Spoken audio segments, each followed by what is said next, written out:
Bienvenue dans cette vidéo de retour sur le cinéma de Corée du Nord. Si vous regardez cette vidéo, je pars du principe que vous avez donc vu la vidéo principale qui revient sur l'historique du cinéma de Corée du Nord et qui donne quelques recommandations. Donc déjà, je vous en remercie parce que je sais que c'est un sujet qui n'est pas forcément très sexy, mais qui, je pense, est intéressant, en tout cas qui mérite d'avoir un petit peu de discussion, un petit peu de mise en avant.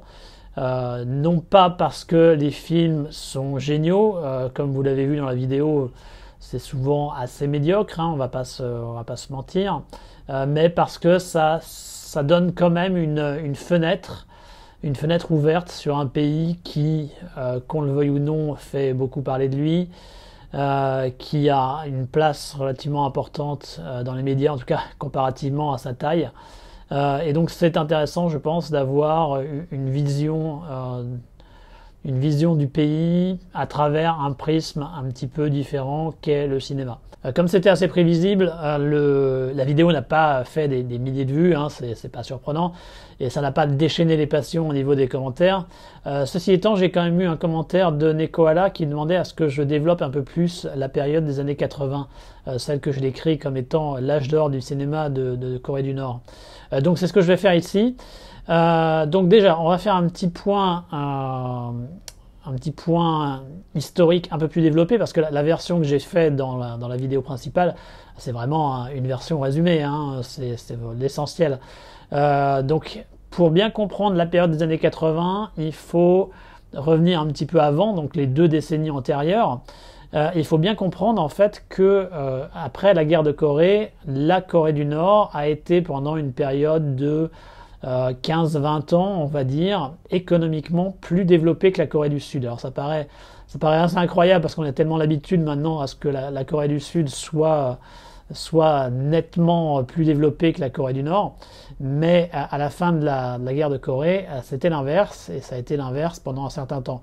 Alors ça tient à un certain nombre d'explications, hein. C'est pas juste l'efficacité du modèle nord-coréen qui a permis ça, même si quelque part ils ont pu mobiliser, enfin le côté très offensif, on va dire, de la mobilisation populaire organisée par le Parti communiste coréen et Kim Il-sung ont permis un certain nombre d'avancées à ce niveau, c'est vrai, mais il y a eu aussi beaucoup de soutien des pays alliés, particulièrement l'Allemagne de l'Est. Donc ça a permis une reconstitution et une reconstruction assez rapide. Ça a permis un modèle économique qui a en tout cas marché pendant une courte période. Ça tient également au fait qu'il y avait un certain nombre d'infrastructures japonaises. Les Japonais avaient développé le nord de la Corée pour tout un tas d'industries, et les Coréens du Nord ont donc pu en profiter et utiliser ces acquis afin de continuer dans cette lignée, quelque chose que la Corée du Sud, qui était plus agricole, ne pouvait pas faire. Donc il faut bien comprendre que pendant longtemps, la Corée du Nord a été plus développée que le Sud, mais que la tendance a commencé à s'inverser à partir de la fin des années 60, début des années 70. Et ça coïncide en fait au moment où la Corée du Nord a adopté l'idéologie dite du Juche, qui est une idéologie un petit peu fourre-tout, dans laquelle le point principal c'est le fait d'être autonome, de ne pas être dépendant de qui que ce soit. Alors ça c'est un peu la tarte à la crème de beaucoup de pays, qu'ils soient dictatoriaux ou non, et souvent il faut bien reconnaître que ça marche assez peu. Et en l'occurrence, pour la Corée du Nord, ça n'a pas vraiment aidé son économie en réalité. Et donc il y a eu un certain déclin qui a commencé à se faire en Corée du Nord. Et ça a également coïncidé avec le moment où Kim Jong-il, le fils de Kim Il-sung, a commencé à prendre l'ascendant par rapport aux autres prétendants à la succession de Kim Il-sung. Puisqu'il y avait d'autres prétendants, hein. Faut pas croire que Kim Jong-il était automatiquement censé devenir le successeur. Il y avait d'autres prétendants qui effectivement ont perdu la course, mais en tout cas il y a eu une petite période où ça a été assez serré, Et donc Kim Jong-il, dans les années 70, a pris l'ascendant. Il est devenu le dictateur en chef à partir des années de 1980. Et c'est à travers lui que cette tentative de redéveloppement du cinéma nord-coréen a eu lieu, puisqu'il était particulièrement intéressé par le cinéma. Ceci étant, comme je le disais, alors son fameux livre sur le cinéma, qui à mon avis n'a pas été écrit par lui, mais bon, ça on ne le saura que quand le régime tombera et qu'on aura peut-être accès aux archives à ce niveau. Enfin, moi j'ai des gros doutes sur le fait que ce soit lui qui l'ait écrit. Quoi qu'il en soit, ce fameux livre, il prévoit donc que la place de l'idéologie, la place de l'idéologie avant tout autre élément dans les films. Et donc c'est quelque chose qu'on retrouve durant la période des années 70 et qu'il a lui-même assoupli dans les années 80. Bon, ça tient à mon avis tout simplement au fait qu'il était conscient que, enfin, c'était un mouvement politique avant tout. Le but, c'était vraiment de laver les cerveaux, enfin de vraiment de mettre en avant toutes les vertus du régime et de convaincre la population de se faire. Mais il s'est rendu compte que les faits commençaient un petit peu à perdre à cause de la vétusté des films d'un point de vue technique, mais également idéologique. Donc, dans ce cadre-là, l'arrivée de Shin Sang-ok en Corée du Nord a été une bénédiction. Alors, en ce qui concerne l'arrivée de Shin Sang-ok en Corée du Nord, je dois quand même préciser qu'il y a une théorie contraire à celle du kidnapping. Elle est tenue par la Corée du Nord elle-même, et elle est également tenue par un ami proche de Shin Sang-ok, du nom de Tetsuo Nishida. Et les deux, la Corée du Nord et Tetsuo Nishida, disent que Shin Sang-ok est parti en Corée du Nord de son plein gré, parce qu'il avait un certain nombre de soucis en Corée du Sud. Il faut savoir que c'est pas forcément quelque chose d'inédit. Il y avait déjà eu un certain nombre de personnalités qui ont de temps en temps fait le chemin inverse, d'aller donc du sud vers le nord. Il y a par exemple le fameux fondateur du taekwondo qui a fait la même démarche. Donc c'est pas une théorie totalement impossible, totalement saugrenue. Ceci étant, moi je suis quand même plutôt partisan de la théorie du kidnapping. Ne serait-ce que parce que, c'était consistant avec ce que faisait la Corée du Nord à l'époque, et deux, parce que entre le moment où Shin Sang-ok a disparu en 1978 et le moment où il est réapparu en Corée du Nord, en 83, il y a donc eu 5 ans qui se sont passés. Et en général, quand quelqu'un va de son plein gré en Corée du Nord, il est tout de suite paradé dans des conférences de presse, dans des trucs dans des informations, dans les newsreels de propagande, pour bien mettre en avant la supériorité du modèle nord-coréen par rapport aux autres. Donc si vraiment il l'avait fait, j'aurais tendance à penser que il aurait tout de suite été paradé, il aurait connu le même sort. Et s'il l'a pas eu, c'est qu'il a donc été kidnappé. Donc dans la version de Shin Sang-ok, il a été kidnappé, il s'est retrouvé en camp pendant un certain temps, il a tenté de s'évader, enfin il y a eu toute une histoire par rapport à ça, et puis il a finalement accepté de se convertir à l'idéologie nord-coréenne, ce qui a permis en 83 donc à ce qu'il ait accès à Kim Jong-il et qu'il devienne le grand entrepreneur de la rénovation du cinéma nord-coréen. Maintenant, on ne saura réellement la vérité que quand les archives nord-coréennes seront accessibles, donc ça va prendre un certain temps. Voilà, donc je pense qu'il faut en tout cas que vous sachiez les deux théories. Je pense quand même que celle du kidnapping est la plus crédible. Et c'est en général celle qui est défendue par la majorité, mais voilà, sachez qu'il en existe une autre. Le premier film que Shin Sang-ok a fait en Corée du Nord, c'est An Emissary of No Return, en 1984 donc, qui est l'histoire d'un émissaire envoyé à la conférence de La Hague en 1907, qui est une conférence pendant laquelle les Coréens ont essayé d'obtenir l'appui de la communauté internationale contre la colonisation japonaise qui avait été plus ou moins entérinée en 1905. Alors malheureusement c'est un film que je n'ai pas vu, donc je ne vais pas pouvoir en parler. J'aimerais bien le voir pour le coup, mais je n'ai pas encore pu le voir. Ensuite, il a fait un film qui s'appelle Love, Love, My Love. Et c'est en fait une relecture de l'histoire de Chunyong. Alors Chunyong, c'est une histoire très classique qui vient du pansori, extrêmement connu en Corée, dans les deux Corées, hein, pas que Corée du Nord, c'est également le cas en Corée du Sud. Alors si on veut faire simple, c'est un peu tarte à la crème, mais on va dire que c'est le Roméo et Juliette coréen. C'est pas exactement ça, mais bon, c'est un peu dans cette idée. Et donc ça a été adapté de nombreuses fois en Corée du Nord et en Corée du Sud. Et Shin Sang-ok, en 1984, en a fait une nouvelle version en Corée du Nord. Alors, encore une fois, j'ai pas vu le film, donc je vais pas pouvoir encore en parler.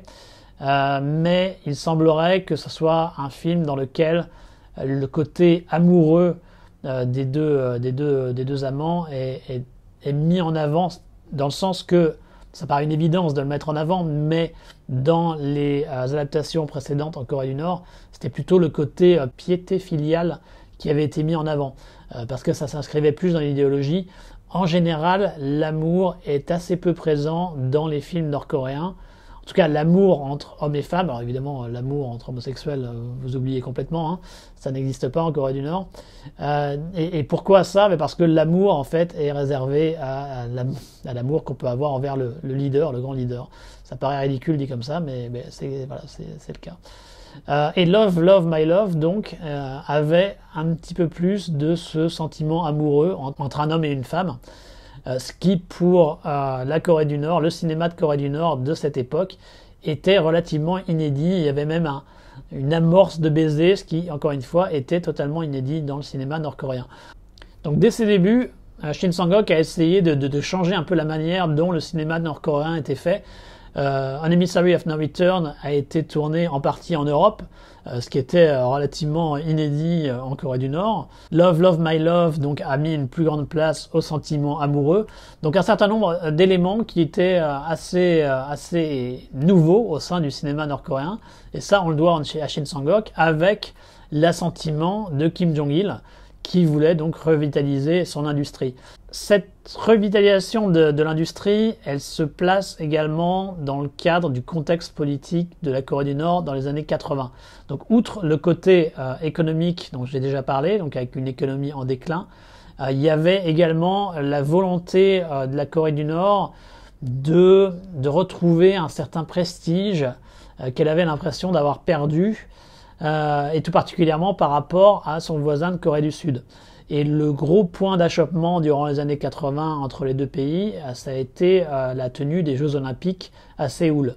La Corée du Nord a fait tout ce qu'elle pouvait dans un premier temps pour devenir co-organisatrice des Jeux en même temps que la Corée du Sud.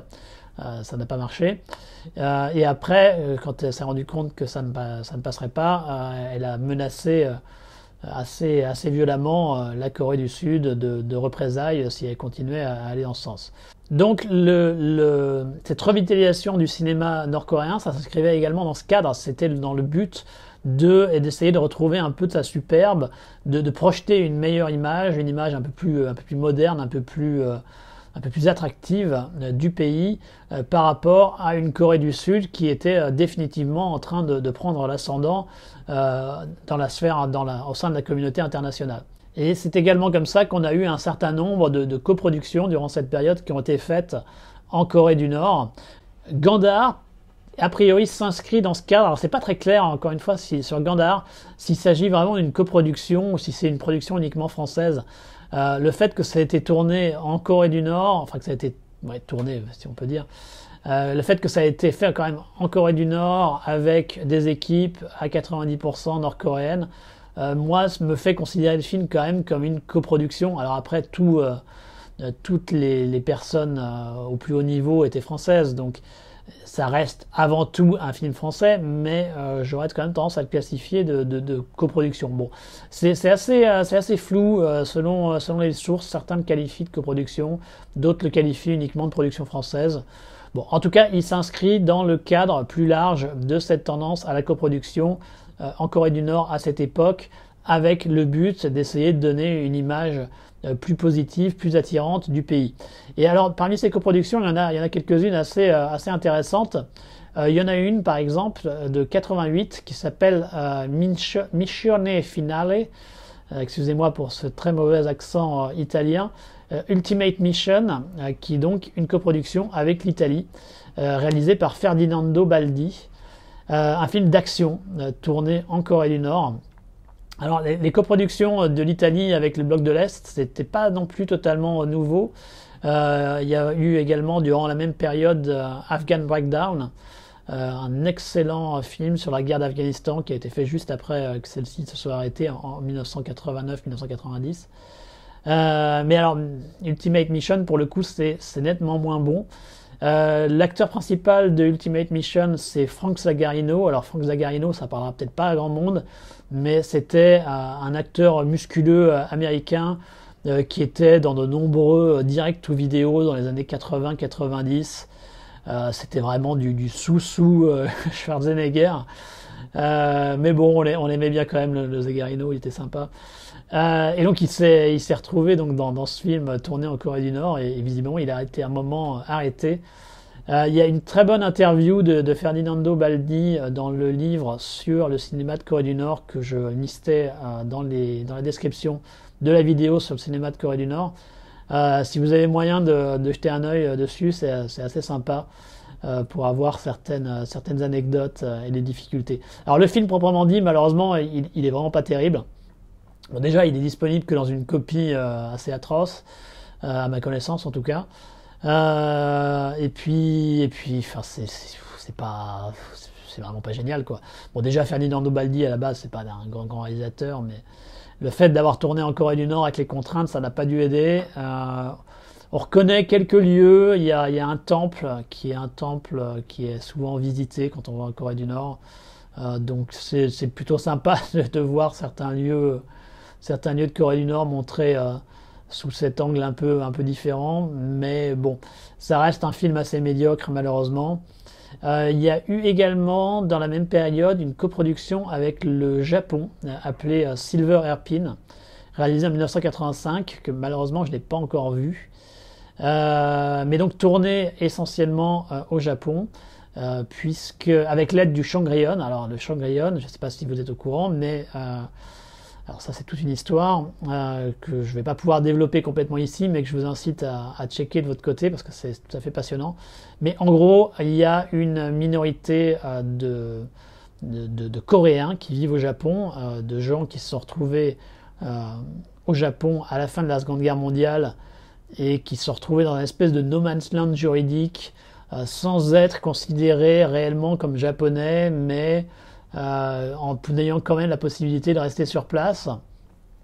Et cette minorité coréenne, elle s'est scindée en deux, comme ça a été le cas du pays, avec une minorité pro-sud-coréenne et une minorité pro-nord-coréenne. Et la minorité pro-nord-coréenne a été organisée par l'association dite du Shangri-On, donc qui est une organisation non gouvernementale, mais en réalité pilotée par la Corée du Nord. Et donc il existe tout un groupe de gens qui ont vécu toute leur vie au Japon, mais qui sont pilotés par la Corée du Nord, qui vont dans des écoles qui sont organisées par la Corée du Nord au Japon. Donc il y a tout ça, cette nébuleuse qui existe là-bas et qui, surtout pour la Corée du Nord, envoie beaucoup d'argent au pays, ce qui arrange bien les affaires de la Corée du Nord.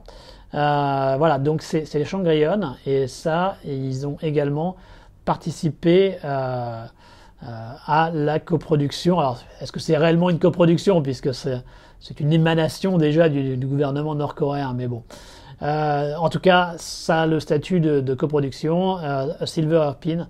Ça a l'air assez intéressant. Alors, je pense pas que ce soit un bon film pour autant, mais ça peut donner une perspective assez intéressante sur la question de la Corée du Nord et surtout de la place des Nord-Coréens au Japon. Il y a également eu quelques productions avec l'Union soviétique durant cette période, en 1985. Alors, ça tient en fait au fait que durant le début des années 80, en gros avant l'arrivée de Gorbatchev au pouvoir, la Corée du Nord et l'URSS étaient un peu en train de se rapprocher durant cette période. Donc ça a permis l'ouverture de collaboration du point de vue cinématographique. Il faut savoir en fait que la Corée du Nord, sa grande spécialité de la fin de la guerre de Corée jusqu'à la fin des années 80, c'était un jeu d'équilibriste entre la Chine et l'URSS, en s'alliant, enfin, en prenant un peu plus la position de l'un à l'autre en fonction des moments, afin de maximiser les aides qu'elle recevait des deux pays. C'était un jeu d'équilibriste assez malin et sur lequel ils étaient très très forts et qui leur a permis donc d'avoir beaucoup d'aides de toutes sortes et ainsi de permettre à leur économie assez déliquescente de s'en sortir, en tout cas jusqu'à la fin de l'URSS, à la fin des années 80. Et donc en 1985, il y a eu Eternal Comrades, qui est un film qui revient sur la libération de la Corée en 1945, donc par l'armée rouge et par la guérilla. Alors c'est un film assez intéressant parce que il met en avant le fait que c'est l'armée rouge, en tout cas l'armée rouge a fait une partie du travail dans cette libération de la Corée, ce qui était quelque chose qui avait été un peu oublié pendant des décennies par la propagande nord-coréenne, puisque le but était de mettre en avant le fait que c'était Kim Il-sung qui avait libéré à lui tout seul la Corée du Nord, enfin la Corée de manière générale. Donc le fait qu'un film de cette nature ait été produit est assez étonnant. Alors je ne sais pas si le film est sorti en Corée du Nord. Je serais assez curieux d'avoir l'info, j'ai pas pu la trouver. Donc il est peut-être qu'ils l'ont coproduit et qu'il est sorti et qu'ils l'ont montré qu'en Union soviétique ou dans d'autres pays du bloc de l'Est. J'avoue que je n'ai pas la réponse. Ce qui est intéressant également dans ce film, c'est le fait que de temps en temps on voit Kim Il-sung. Alors joué par un acteur évidemment, mais c'est quelque chose d'assez étonnant parce que de manière générale, Kim Il-sung est assez peu représenté dans les films nord-coréens. Il a été montré de temps en temps dans des films au début des années 50, fin des années 50, mais après ça, il a quasiment disparu des écrans. Et en fait, on retrouve une manière de le montrer, ou de l'évoquer en tout cas, qui est assez proche de ce que faisaient les studios hollywoodiens quand ils faisaient des péplums, un peu à la Ben-Hur. C'est-à-dire qu'on parle à chaque fois de Jésus, là, dans Ben-Hur, on en parle, on voit ses pieds, on voit qu'il donne un discours au loin, mais on ne le voit jamais, on voit jamais son visage. Et bien c'est un peu la même approche qui a été appliquée en Corée du Nord, dans le cinéma de Corée du Nord, sur beaucoup de films. Les personnages parlent de Kim Il-sung, on apprend qu'il a été visité quelque part, on voit sa voiture partir au loin, des trucs comme ça, mais on ne le voit quasiment jamais, en tout cas dans la plupart des films nord-coréens que j'ai vus. C'est une espèce de présence immanente qui est partout à la fois, mais qu'on ne voit jamais, qu'on ne parvient jamais à attraper. Une approche un peu religieuse de sa présence. Ce qui est conforme avec la manière dont le culte de la personnalité est organisé, il est quasiment religieux. Donc quelque part c'est assez cohérent, mais je trouve ça assez rigolo de faire un parallèle entre les péplums hollywoodiens et les films de Corée du Nord dans cette représentation de cette divinité absolue qu'est Jésus-Christ pour les Américains et qu'est Kim Il-sung pour les Nord-Coréens. Et en 1990, il y a eu une autre, la dernière évidemment, la dernière coproduction avec l'URSS qui s'appelle The Shores of Rescue. C'est des Russes révolutionnaires qui se retrouvent naufragés sur les côtes coréennes et qui vont être aidés par les villageois coréens pour leur permettre de s'enfuir, alors que les autorités, qui je crois sont japonaises dans ce cas de figure, donc ça doit être donc c'est après 1905, et les autorités japonaises donc essayent de les attraper. Le film est plutôt pas mal, encore pas mal sur une échelle nord-coréenne, attention. Donc c'est-à-dire que à une échelle normale, c'est un film moyen, quoi. C'est sans plus. Mais à l'échelle nord-coréenne, c'est plutôt un bon film, avec des personnages pas trop mal développés, une meilleure représentation, je trouve, de la campagne coréenne que ce qui est fait habituellement dans les productions nord-coréennes. Voilà, donc une petite élévation des standards. Après, c'est pas non plus le film le plus excitant, hein, ce n'est pas Apocalypto, vous attendez pas, ou Mad Max Fury Road, hein, je veux dire, on est sur une version beaucoup plus modeste de ce genre de récit. Mais en tout cas, ça mérite un coup d'œil, c'est pas trop mal. Dans les films que j'ai recommandés, alors j'ai mis Rim Kok Jong, j'aurais pu également mettre Ong Kil Dong. Ong Kil Dong qui est une production Shin Sang-ok de la période et qui est donc un Robin des Bois coréen, lui aussi un peu comme Chun Yang, il a connu diverses adaptations avant. Et ça fait partie des meilleurs films d'arts martiaux nord-coréens. Alors, encore une fois, quand je dis meilleur film d'arts martiaux nord-coréens, ça veut dire que si vous le mettez sur une échelle mondiale, en gros, c'est un film d'arts martiaux hongkongais moyen, quoi. Mais à l'échelle nord-coréenne, c'est le top niveau. Donc, Ong Kil Dong, si vous voulez voir un film d'arts martiaux un peu différent pour le coup, enfin en tout cas d'un pays différent, c'est pas trop mal, c'est plutôt sympa, donc c'est relativement recommandé. Parce que malheureusement, les autres films d'arts martiaux qu'ils ont fait par la suite sont pas terribles. Dans Order Number 27, donc le film de Commando dont j'ai parlé, il y a un côté arts martiaux, mais c'est souvent maladroit dans la mise en scène et le montage, et c'est souvent le principal problème qu'il y a dans les tentatives de films d'arts martiaux nord-coréens. Les mecs sont bons, on sent que c'est des vrais spécialistes de taekwondo, donc il y a pas de problème, ils sont capables de faire des trucs tout à fait impressionnants, mais c'est jamais mis en valeur correctement comme il faut dans la mise en scène. Et c'est le même problème dans Pyongyang Nalfaram, un film d'arts martiaux qui a été fait au milieu des années 2000-2006, je crois, qui a quelques éléments sympas, les séquences d'entraînement par exemple sont plutôt sympas.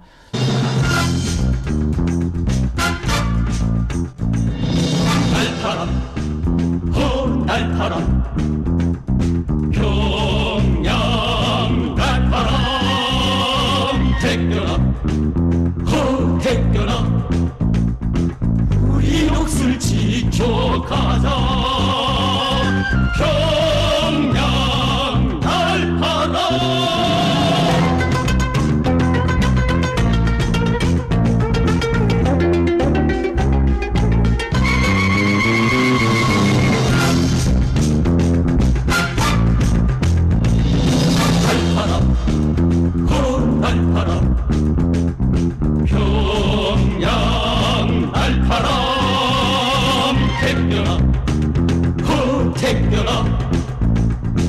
우리 지상골 쳐가자 평양 살파라.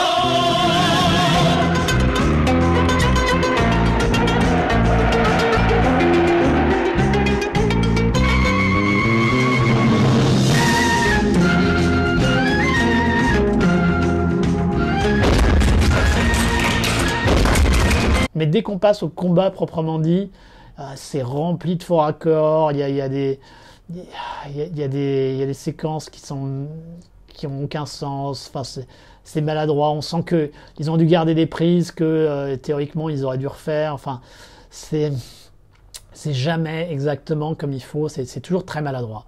Et c'est vraiment dommage parce qu'il y a potentiellement la possibilité de faire quelque chose de correct, puisque les artistes martiaux sont présents, ils sont là.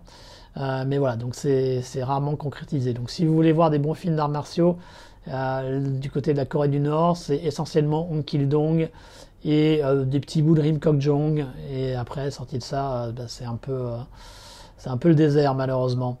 Voilà pour cette parenthèse un peu plus développée sur les années 80. Donc Shin Sang-ok a quitté la Corée du Nord en 1986, il s'est échappé lors d'un voyage à Vienne. À partir de là, il y a eu son héritage a continué pendant 2 à 3 ans avec un certain nombre de productions qu'il avait initiées avant de partir, qui ont été continuées par d'autres réalisateurs, c'est le cas d'ailleurs de Rim Kok Jong. Donc un certain nombre de films qui ont continué à porter sa marque, mais très vite, ça s'est arrêté Il y a eu des films beaucoup plus propagandistes qui se sont remis en production, probablement parce qu'ils ils s'étaient rendus compte que leur tentative de séduction à travers le cinéma n'avait pas vraiment porté ses fruits à l'international. En tout cas, c'est comme ça que je l'analyse. Et puis surtout parce que ça commençait à devenir vraiment compliqué au niveau économique. Il fallait remobiliser les esprits de la population, et pour ça, donc, les films se sont retrouvés à redevenir très très propagandesques, et le côté divertissant a été mis de côté. Et depuis, on est toujours plus ou moins dans cette dynamique, on va dire. Voilà pour ce petit retour sur le cinéma de Corée du Nord, et plus particulièrement sur le cinéma de Corée du Nord dans les années 1980.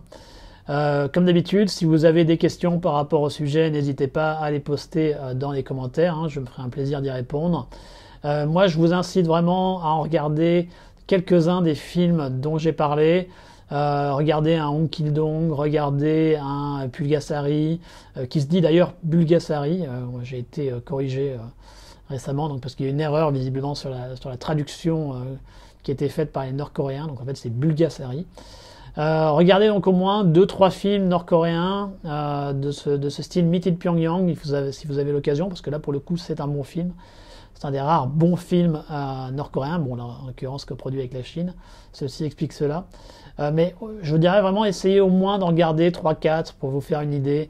Après, vous n'êtes pas obligé d'être aussi masochiste que moi et d'en regarder des dizaines, parce qu'effectivement ça vaut pas le coup. Ou alors tapez dans les plus mauvais, parce que c'est tellement surréaliste parfois que lors d'une soirée avec amis et un peu d'alcool, peut-être que ça peut donner un bon résultat. Mais voilà, donc faites preuve de curiosité, checkez un petit peu, et moi je vous retrouve dans la prochaine vidéo qui sera disponible dans une semaine. À bientôt.